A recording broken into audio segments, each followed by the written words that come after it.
There are things I do every day that not only will other people as yet unborn wish I hadn't done, I might wake up tomorrow wishing I hadn't done those things. Put your hand on a hot stove, you will immediately feel a very good reason, in fact, an unarguably good reason to remove it, right? And it doesn't require moral philosophy to get you there. You don't need to inspect your a priori framework. You just have to feel, holy shit, this is the worst thing I've ever felt, right? And there's so many moments like that in life that we dimly understand. What if you're trying to rescue your child from a fire? Well, exactly. Then you have some other goal, right? Yes, that is going to cause you to brave that suffering, right? Yes.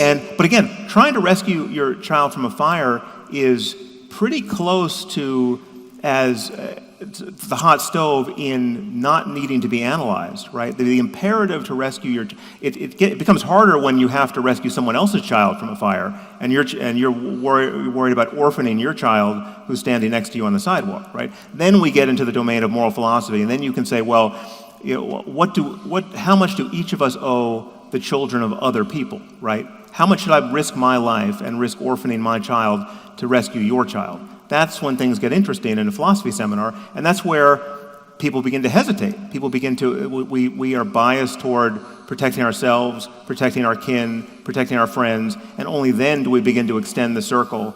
And again, but this is not a mystery where we want to go here. We want to extend the circle more and more and build institutions and societies that implement our best selves at our best moments more and more. It makes it more effortless to be good in the world. We want good incentives. Can we take your example seriously here for a second? Yeah. All right, so you are built to be more likely to rescue your own child than someone else's child from a fire. We in society might like for the minimum number of children to die in fires as possible, which gets you to sideline that consideration in favor of, is there a child who's faced with a fire who I might rescue? Religions do exactly this restructuring of values because they say something like, actually, your goodness in risking your own life to save that other child from a fire is observed, and it is calculated, and you will be rewarded for it in some way. That's one possible benefit of some religions, right? Good. And again, so you put that on the balance, but I have a lot to put on the other side of the balance. Sure you do. Right? I know you've got a never-ending list. Look, right. I want to. Well, that's what I'm trying to point out to Jordan here, which he actually acknowledges, which is that he's got a big stack of good things that come from this heuristic, but he's also acknowledging. But this is actually this is our core disagreement here, which is however the balance is going to swing. The difference between us here is that I think we read the utility of anything, but in this case, religious thinking, as evidence of, you read it as evidence of something, perhaps, literally true. Inevitability. Depends on what you mean by literal. Yeah, so and I view that as a kind of version of either the genetic or naturalistic fallacy, that it's just like, whether it's useful now here for us, it doesn't argue that it's the best way of getting those good things. I mean, my argument here is that religion gives people bad reasons to be good where good reasons are available. Okay, right? so and that's a problem, right? Right. And because good reasons scale better than bad reasons. And I think we can even if you take the case where religion is clearly useful in a life-saving, utterly benign way, in virtually all of those cases, I think I can get you there by some other way without the downside, or if not, that's just one of those cases where, yes, the fiction was more useful than any possible truth. How do you distinguish a religious system from an a priori perceptual structure?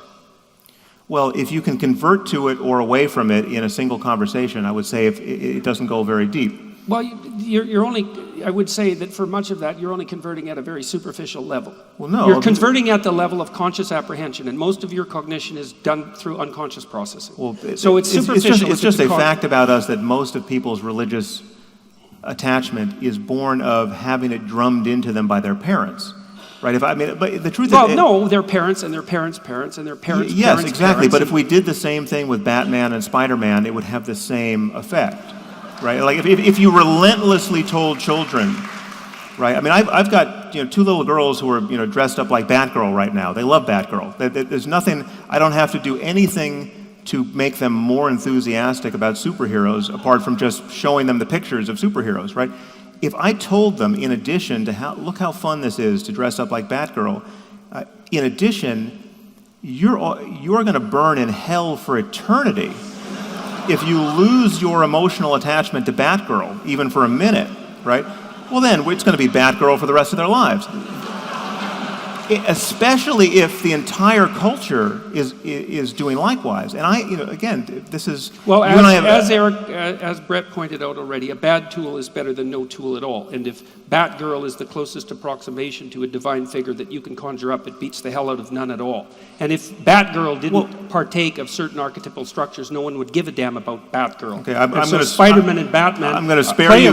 Play a role in the culture. All right. Because, look, Hold it's on. not accidental. It's not accidental that superhero stories have a structure. And to say that, well, Batman and Spider-Man are obvious fictions and we could use them as moral exemplars, which we do. You're taking the wrong end. You're taking the wrong end of this. I'm not minimizing the power of stories. Right? I'm saying we can understand their power without recourse to believing things we shouldn't believe now in the 21st century. I still need an answer to the question about what it is that's this transcendental rational structure without an a priori dogma, because I don't see it. Well, it's not. Well, again, we touched on this a little bit last night in that I freely admitted that in every domain of human inquiry, no matter how, the most hard-headed, so mathematics, logic, physics, at some point we have to pull ourselves up by our bootstraps. At some point we make a move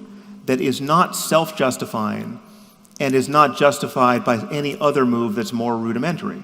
Right, that's a statement of faith. That thing that's a callow use of the term faith. No, it's not the same kind of faith. It's a precise definition of an axiomatic statement of faith. My faith that 2 + 2 makes 4. That's not faith. Well, no, it is. No, it's my intuition that this is a valid and replicable and generalizable principle, right? No, that's not faith either. Your statement that that's a useful claim is a statement of faith, but neither of those two were statements of faith. No, they're statements of intuition. No, these are intuitions. They're intuitions that can run afoul of other discoveries and other intuitions, as you know, which.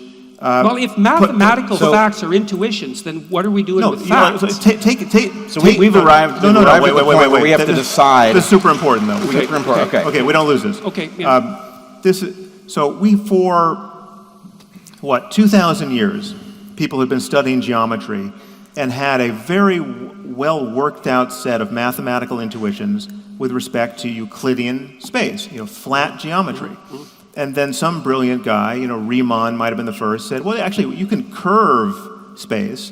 I can bend this triangle, and all of a sudden it has more than 180 degrees, right?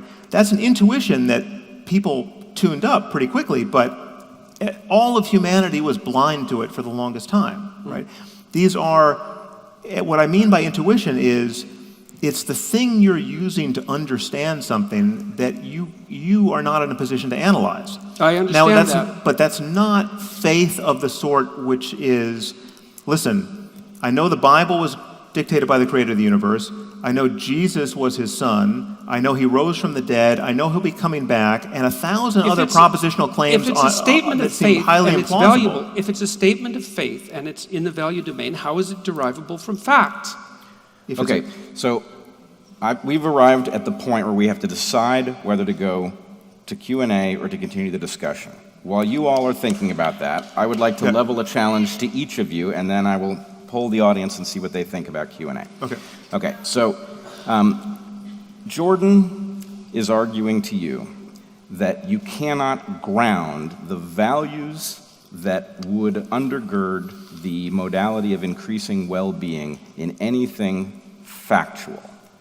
And you are arguing in response that Not without an intermediary structure. Let me just argue in response. Well, hold on a second. Not without an intermediary structure. What I've heard you argue is something that I agree with, which is that you can ground many things in a nearly objective observation of the universe, but it doesn't say anything about the value part of the equation. And in fact, I think, having thought about the question from an evolutionary point of view, that in order to do what you're talking about, to increase well-being, you are going to have to accept that that is going to leave you with an arbitrary grounding. There is no absolute grounding for it, and you're going to have to just simply accept that it's going to make you arbitrary, that you are in fact going to have to do inconsistent things like decide to honor the love of a mother for her child and dishonor the love of country that causes one population to gas another population. That's inconsistent, and that we need to embrace that kind of inconsistency. I mean, it's just a different. I don't think that we even have the grounding problem. I think it's a pseudo problem.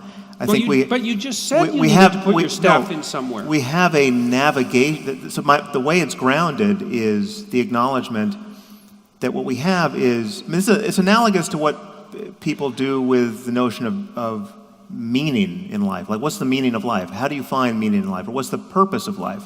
These are bad questions. These are questions that, when you pose them, they seem to demand. They suggest a space in which an answer must be put. But it's just. But you put an answer there. You said that people should work towards the good. Yes, there's a different way of framing it, which is what we have here is an opportunity. It's not a matter of meaning. It's not a matter of purpose, and it's not a matter of grounding. It's a matter of we are in a circumstance where we have consciousness and its contents in every moment, and all of this is the lights are on. And they're on for reasons that we dimly understand, right? They're reasons that are biological in our case, but perhaps at bottom they're just based on information processing, and that they're platform independent. And then we would build machines for whom the light is actually on, or not, right? It remains to be seen whether we can actually build in our computers conscious minds that can thrive or suffer, right? And that the difference matters, but. We're in this circumstance where we are trying to understand how consciousness and its states arises. But one thing that is undeniable is that the lights are on, and being on, they reveal a spectrum of experience that which has one end that the worse it gets, the more compelling it is to move away from it. That's meaning. That's meaning right there. Yes, okay, so and all of our meaning talk and value talk relates to navigating in this space. So there's one end of it where things get needlessly horrible without a silver lining, and there's another end where it gets better and better and non-zero sum, and all boats are rising with the same tide, and the Israelis and the Palestinians. That's the landscape of evil and good. Yeah, so, okay, so fine. What do you do? That's why, so these are compelling ways to talk about this space of navigation. Yep. What do you do when you accept your space of navigation and there's a conflict between well-being for the living population of Earth versus well-being over the maximum populations that could possibly live into the future? When there's a big conflict between how much well-being we are going to feel now versus how much well-being future human beings will get to feel. Yeah, well, those are legitimate ethical problems, which I think we often live in the space where we know there's a right answer that we are too selfish to fulfill or too short-sighted to fulfill. Like, so I know there are things I do every day that not only will other people as yet unborn wish I hadn't done, I might wake up tomorrow wishing I hadn't done those things, right? So like I'm a bad friend to my future self in some respect, to say nothing of the rest of humanity. So we can have failures we can have weakness of will, we can have failures that we can just be wrong about certain things, but it's nowhere written that it's easy to be a good person. Right? But in that case, it's not even clear what good means. Well, it is clear. I'm saying Brett, even in those cases where we know the answer, it might be hard to be motivated by that knowledge, and that because we're not a unity, right? I mean, part of what wisdom is morally is an ability to live integrated enough with your own better self, the advice you would give to a friend. I mean, this just falls right out of your work as well. It's like live as though, but basically treat yourself the way you would treat, I think this is your line, so someone you're responsible for, or there's a friend of yours, right? If you can do that, you're already ahead of who most people are most of the time. But there's no reason to say that because it's difficult, or because sometimes we're looking through a glass darkly and can't figure out what the answer is, the answer doesn't exist, or there is no right one.